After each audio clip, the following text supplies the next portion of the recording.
So మనతో పాటు నిర్వాహకులు ఉన్నారు, వారితో మాట్లాడదాం. ఎన్ని సంవత్సరాల నుంచి పోటీలు జరుగుతున్నాయి, ప్రైజులు ఏ విధంగా ఉన్నదో తెలుసుకుందాం. ఎన్ని సంవత్సరాల నుంచి ఈ పోటీలు నిర్వహిస్తున్నారు, ఈ పోటీలు నిర్వహించడానికి ప్రధాన కారణం ఏంటి?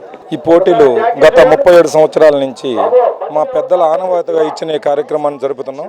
ఈ పోటీలు ఆ రోజు మన ఊరు మన సంబరాలు అనే ఒక కాన్సెప్ట్తో మా పెద్దలు నిర్వహించారు.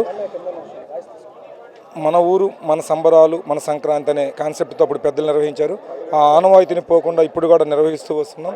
ఈ పోటీలలో తెలుగు 2 రాష్ట్రాల నుండి అనేక మంది ఈ కార్యక్రమాల్లో తిలకించేందుకు వస్తారు, పోటీలో పాల్గొంటారు.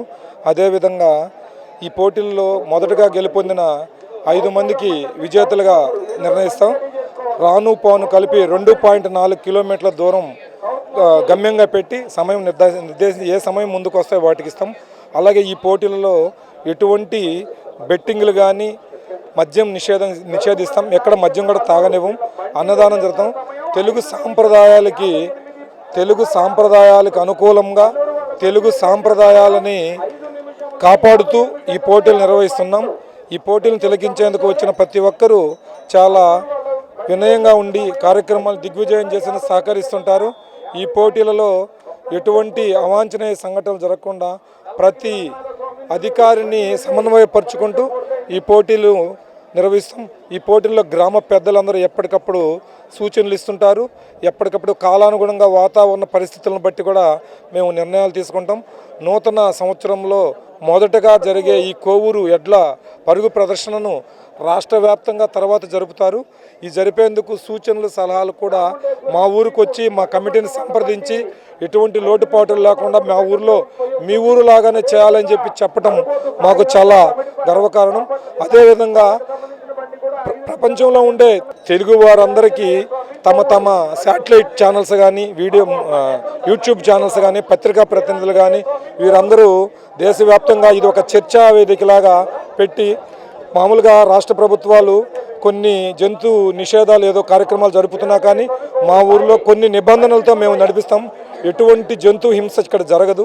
చాలా సాంప్రదాయబద్ధంగా సాంప్రదాయానికి అనుకూలంగా రైతు ఆనందం కోసమే జరుపుతున్న ఈ వేడుకలు. ఇప్పుడు ఈ ప్రోగ్రాం వేడుకలో ఎక్కడైనా ఏదైనా అపశృతి జరిగిందనుకోండి, ఆరోగ్యరీత్యా ఈ ఎడ్లు కావచ్చు మనుషులకు కావచ్చు ఏదైనా గాయాలైతే 108 లాంటి సహకారం ఏమైనా ఉందా ఇక్కడ అరేంజ్ చేస్తున్నారు? వీటిని ప్రస్తుతం మేము ఒక అంబులెన్స్ని 2 కార్లను సిద్ధం చేసుకో ఉన్నాము. అలాగే వెటనరీ పశువులకి ఏమైనా ఇబ్బంది జరిగితే పశువులకు సంబంధించిన వాహనము పశు డాక్టర్లు ఉన్నారు. అలాగే ప్రమాదం సంభవిస్తే మాకు 2-3 కోవూరు ప్రభుత్వ డాక్టర్లు ప్రభుత్వ ఆసుపత్రి కమిటీ పెద్దలు కూడా ఇక్కడే ఉన్నారు.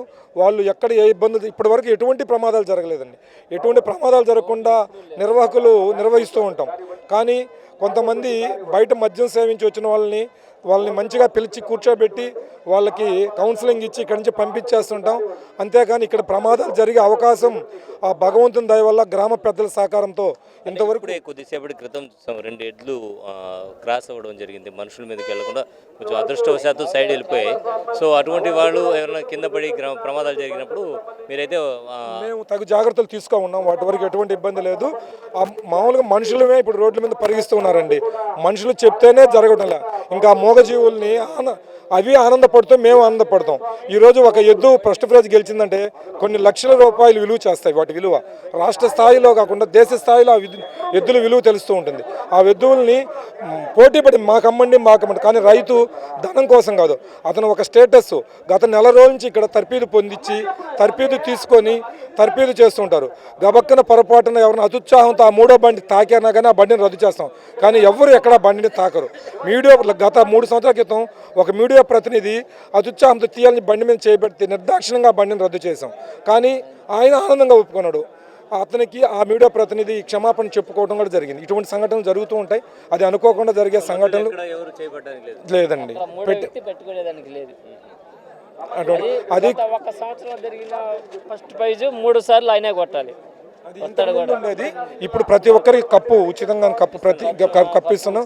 అలాగే ప్రతి రాజకీయ పార్టీ ప్రతి కుల పెద్దలు ప్రతి మత పెద్దలు కన్సల్టేషన్ లేదు, ఫీజు లేదు, 1000 రూపాయలు అంటే కొంత బాధ్యతాయుతంగా అందరూ మేము అప్పటికప్పుడు వస్తారు అని లేకుండా కొంత బాధ్యతాయుతంగా అది కట్టించుకుంటాం. మొత్తం ఎన్ని జతలు పాల్గొన్నాయి? 46 జతలు పాల్గొన్నాయి సార్ ఈ సంవత్సరం.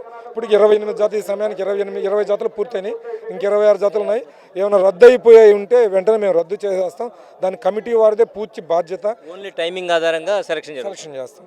అది పెద్దలు నిర్ణయించుకొని టైం నోట్ చేసుకొని ఎటువంటి వివాదాస్పదం కాకుండా తీసుకుంటాం.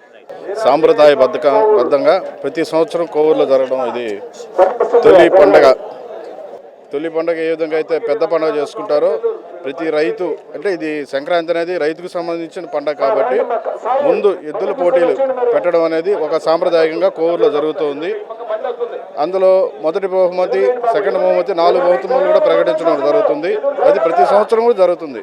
కానీ ఇంతవరకు కూడా దేవుడి వల్ల ఎటువంటి అవాంఛనీయ సంఘటనలు ఎక్కడ ఏమీ జరగలేదు. కార్యక్రమం ఎప్పుడు సజావుగానే సాగుతుంది. అందరూ ప్రతి ఒక్కరూ సహకరిస్తారు. ఇక్కడ రైతులతో పాటు జనాలు, ఊరి జనాలు, అన్ని పార్టీ కార్యకర్తలు అందరూ ఒక డిఎన్ఏ ఏం లేదు, మొత్తం రైతు సంఘాలకు సంబంధించిన ప్రతి ఒక్కరు కూడా పనిచేసి ఇది సర్వీగా నిర్వహిస్తారు. సో ఎలాంటి అవాంఛనీయ సంఘటనలు జరగకుండా ముందస్తుగానే ప్రత్యేక చర్యలు చేపడతారు. అలాగే పోలీసులు కూడా ప్రత్యేకంగా ఎవరికి ఎలాంటి ఇబ్బంది కలగకుండా జాగ్రత్తలు తీసుకుంటూ ఉన్నారు. ఎద్దులు స్టార్ట్ అయిన దగ్గర నుంచి తిరిగి వచ్చేంత వరకు ఎలాంటి ఇబ్బందులు కలగకుండా చర్యలు తీసుకుంటాం. ప్రతి సంవత్సరం కూడా బహుమతులు ఇస్తున్నాం. ఈ విధంగా దాదాపు 37 సంవత్సరాల నుంచి కంటిన్యూగా చేస్తూ ఉన్నాం. ఇక్కడ రాజకీయ పార్టీల ప్రమేయం అనేది ఉండదు. పార్టీలకు అతీతంగా ఈ వేడుకను నిర్వహిస్తూ ఉన్నామని చెప్పి తెలియజేస్తున్నారు. కెమెరామెన్ మహేష్తో హుసేన్, సాస్ టీవీ, నెల్లూరు.